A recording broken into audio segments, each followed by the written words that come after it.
No Antigo Egito, as pessoas tinham dinheiro quase que infinito. Ouro, rubis, esmeraldas. Mas o tesouro mais importante para eles era o seu like agora mesmo. Deixa aí.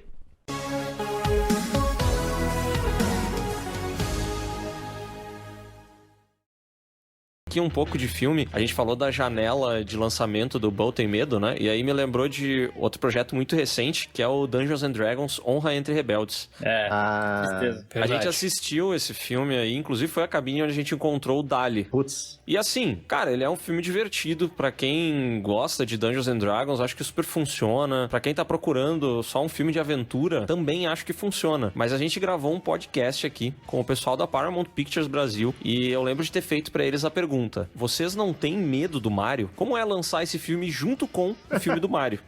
E aí eles falaram, não, a janela é pensada, né? Não é, a gente sempre conversa, a gente tenta fazer com que todo mundo se saia bem, porque a gente não quer prejudicar ninguém, não quer ser prejudicado e tal. E cara, o Mario atropelou, velho. Fenômeno, It's me, Mario! O Mario é uma parada que vai ter que ser estudada, né? Porque esse filme teve uma atração absurda na abertura e não reduziu tanto, assim, nas próximas semanas, né? Então esse filme aí tem tudo pra ser a grande bilheteria do ano. E é triste, porque, tipo assim, eu gostei muito do Dungeons and Dragons. Eu achei um filme bem divertido, assim. E eu até acho que ele é um filme que tem apelo popular, tá ligado? Ele é um pouco mais longo, talvez, do que deveria. E ele também tem um tema que eu acho que é meio complicado pra maior parte das pessoas, sabe, se interessar. Mas, de forma geral, como o filme, ele tem aquela comédia que vai chamar a atenção das pessoas. Ele tem momentos memoráveis e tal. Então ele tinha tudo pra ser um filme, não que ia arrasar quarteirão, mas que pelo menos ia se pagar, entendeu? Dá um lucro, né? Mas não foi o que aconteceu, né? Porque infelizmente eu vou ter que falar isso aqui. E sabe se esse filme ele teve um orçamento muito, muito alto? Ou... 150 milhões. E teve um baita orçamento de marketing também. E assim, a gente pode ter comentado que não teve muito marketing no Bom Tem Medo, né? A gente não sabe, né? A gente até falou de sacanagem. Mas o Dungeons Dragons teve pra caralho, porque eles investiram muito em vídeo, em entrevista, e não sei o que lá, divulgação, em banner, em comercial que aparece antes de começar um vídeo no YouTube. O tempo inteiro, cara. Eles realmente investiram pesado nisso. Tem um número que é o chamado break-even, né? De quanto é que o filme precisa fazer de bilheteria bruta pra ele se pagar. O número break-even da bilheteria bruta de Dungeons and Dragons, ou seja, ele começaria a lucrar a partir do momento que Dungeons and Dragons tivesse a marca de 480 milhões de dólares arrecadados. Nossa, eu tinha visto 375 e eu já tinha pensado, caraca, vai ser difícil, hein? Agora tu me veio com a informação de, 100 milhões a mais.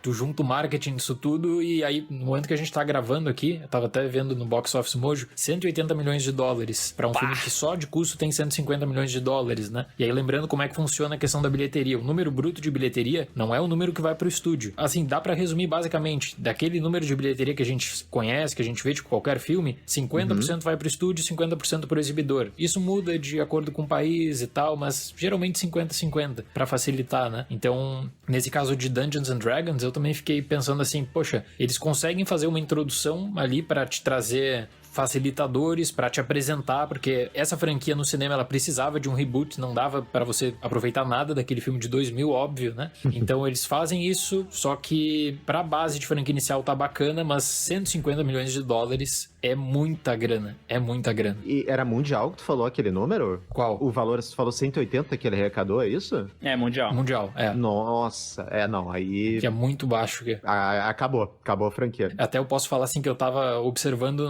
vocês até falaram da Paramount, será que a Paramount tem medo ou não de Mario, né? Eu vi muito essa questão quanto a uma indefinição na data em alguns mercados, porque em alguns mercados existia o medo de Mario, de que Mario pudesse dominar, não que seria esse fenômeno que foi, que a gente já sabe hoje, né? Mas lá em fevereiro, março, de que, peraí, será que esse filme aqui, no final de março ou começo de abril em muitos países, depois no Brasil, fica entre pré-estreia no final de março, estreia no começo de abril, será que esse filme não vai ser prejudicado, né? E ficou um ponto de interrogação. Quando saem as primeiras críticas e repercussões positivas de Dungeons and Dragons, até eu imaginei que esse filme se sustentaria como uma segunda grande opção, né? Mas ele tem um número que, no geral, assim, 180 milhões hoje é um número bom no cinema, de uma análise análise que não considera o valor de produção, né? 180 milhões é um número bacana. O problema do filme aqui é que 150 milhões de produção é muita coisa. É muita coisa. Ele precisaria ter um retorno. Aí que vem a questão de Dungeons and Dragons, né? Precisaria ter um retorno de bilheteria maior que, por exemplo, Uncharted teve. E por mais que a gente possa desconsiderar a questão de Uncharted, lançado ainda num período de retomada e tal, né? Uncharted tinha um apelo prévio forte ainda do mundo dos games, né? Que tava de todo sucesso. Tem o queridinho também. Tem o queridinho, Tom Holland. Tinha o Tom Holland também, né? Um ator, exatamente. E Dungeons and Dragons, eu me pergunto assim, poxa, eles já conseguiram expandir pra gerar um interesse pra quem nunca ouviu falar ou não conhece Dungeons and Dragons. Mas será que é o suficiente pra furar uma bolha maior? Acho que não! Que esse filme precisaria fazer isso, né? Eu achei que, assim, os trailers eram muito legais, eles davam uma vibe muito boa, mas ainda parecia muito como se fosse um filme de gênero de quadrinho. Ele emulava muito a questão das piadas, o tipo de filme, assim, a questão dos efeitos. Eu achei que ele não conseguiu quebrar muito a bolha e mostrou que é um diferencial tão grande, sabe? Pra quem tava acostumado com a fatiga lá, que, eu quero ver uma coisa diferente. Eu não acho que ele conseguiu quebrar tanto, assim, do nicho que seria a coisa do RPG e tudo mais. Não sei se ele conseguiu vender tão bem. E fora que eu acho que não tinha uma grande, sei lá, tipo, tem o Chris Pine lá, que é um cara legal, tudo mais, sempre atua muito bem, chama atenção. Mas eu acho que também faltou, acho que uma estrela maior ali também, talvez pra puxar. Putz, cara. Pra esse... Vin Diesel. Vin Diesel. Faltou o Vin Diesel, a Michelle Rodrigues já tava, né? Daí teria que ver só o Paul Walker, se teria como ele participar desse também. Talvez ele podia fazer por, sei lá, carta psicografada. Não, tem que chamar os irmãos dele, aqueles lá que imitam ele. Ô, cara, sabe que eu acho que esse filme, piada ruim, né? Piada maldosa. Piada sem graça, né? Sabe que eu acho que o Dungeons and Dragons pra mim foi bem divulgado, cara. Eu gostei da divulgação do filme, achei que funcionou.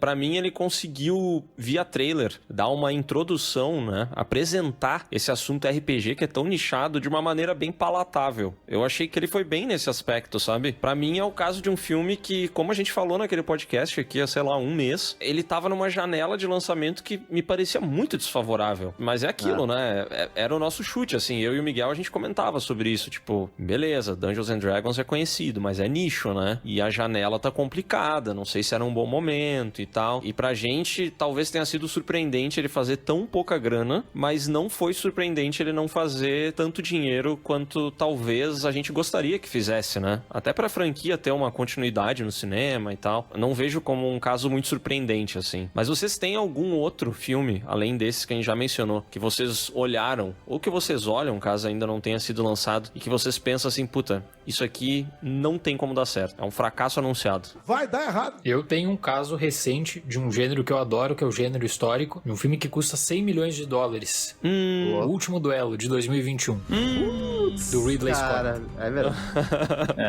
Esse aí, velho. Fala, Eu tenho Dali. uma teoria sobre esse filme aí, mas pode falar, depois eu comento. Não, Opa. pô, eu ia falar o seguinte, quando eu vi o anúncio de 100 milhões de dólares pra um filme histórico, primeiro que eu fiquei feliz, porque não existe muito investimento hoje em dia pra filme histórico, né? Eu até acho que o filme Oppenheimer, do Nolan, ele é meio que um tudo ou nada pra filme histórico, aliás, a curto prazo de grande investimento, que no ciclo que nós estamos vivendo, filme histórico, se você não tem, sei lá, um apoio de uma gigante do streaming, que você não precisa retorno de bilheteria, é cada vez menor o investimento. Aí quando eu vi assim, poxa, outubro de 2021, o filme vai chegar nos cinemas. Outubro de 2021 ainda é um período de dificuldade, no geral, de retomada, nas salas e tal, né? Orçamento de 100 milhões de dólares, pô, esse filme precisa de um baita retorno. E ele acaba, é um caso muito semelhante até o que a gente tá conversando. Ele chega de surpresa no cinema, não tem um marketing do filme, as pessoas querem assistir, o filme já saiu de cartaz, isso eu me lembro, na época que eu publiquei a crítica no meu canal, muitos falando, você já publicou e tal, vou esperar pra minha cidade, já tinha saído, sabe? Depois ficou uma janela longa até entrar pro streaming. Então eu fiquei muito surpreso com 100 milhões de dólares e aí depois, até eu tava olhando aqui, de arrecadação total ele tem 30 milhões de dólares, só 30 de arrecadação, que é muito baixo, né? Muito, muito baixo. Até porque como o Dali mencionou, né, esse valor de 100 milhões aí provavelmente não tem o custo também da divulgação do projeto, né, Dali? Exatamente. Só de produção 100 milhões, sem contar a divulgação, né? Pô, e é um filme que eu gostei, tá? Eu não peguei quando tava saindo porque foi a mesma coisa. Que eu vi, pô, Ridley Scott, filme histórico, quando eu fui ver já tinha saído. Não tinha mais sala, quando eu fui pesquisar, sabe? Mas depois eu fui ver e, pô, eu gostei do filme, só que é aquela coisa, é mais de 2 horas, 2 horas e 20 e meia, né? Era uma coisa assim.